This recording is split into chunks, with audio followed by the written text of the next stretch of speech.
All right, so here's the key for these equations over here. So if we look at this first one, we have one calcium on the left, one sulfur on the left, and we have one calcium and one sulfur on the right.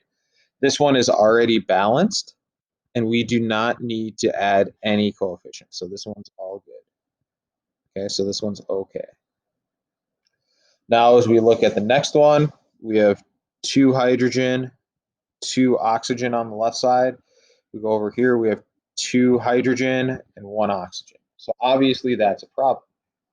The easiest way to start then is we take the biggest molecule, which is the H2O. If we put a 2 in front of that, a 2 for a coefficient, 2 times 2 is 4, so we'd have 4 hydrogen and 2 oxygen. The oxygens match up, which is great. Now we just have to add a coefficient to the hydrogen. If we put a 2 for a coefficient for the hydrogen in front, we get a total of 4 hydrogens, and now that one's all good. Okay, so now this one is balanced. And that one is okay.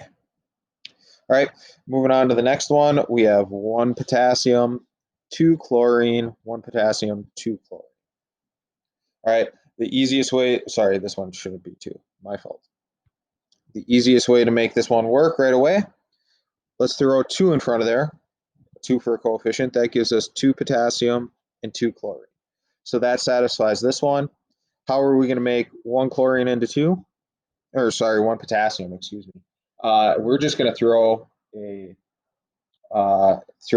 2 in front of that. So we'll have 2 chlorine or 2 potassium on the left side. We have 2 potassium on the right side.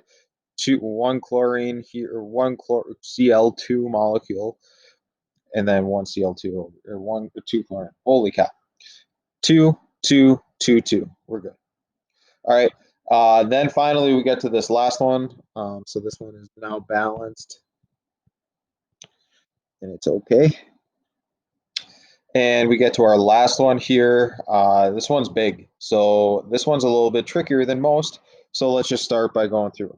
So we have 2 hydrogen here, 1 sulfur, 4 oxygen, 1 potassium, 1 oxygen, and 1 hydrogen.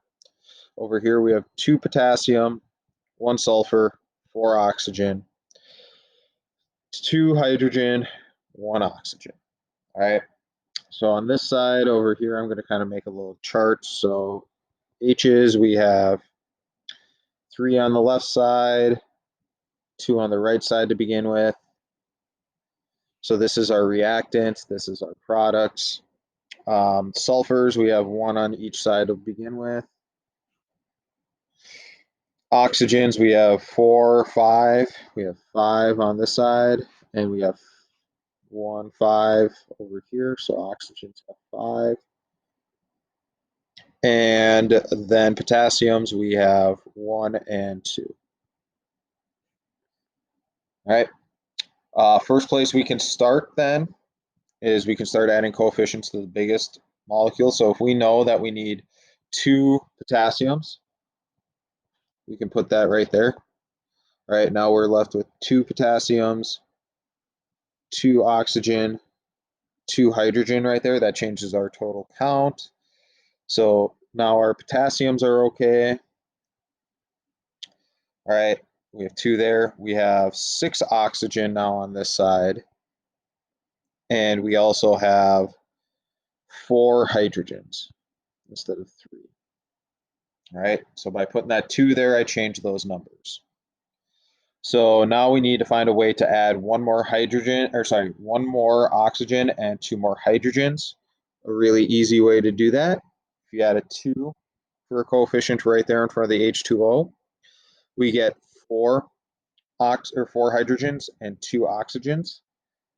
All right, so we have a total of now 6 on the right side of oxygens, and we have a total of 4 hydrogens.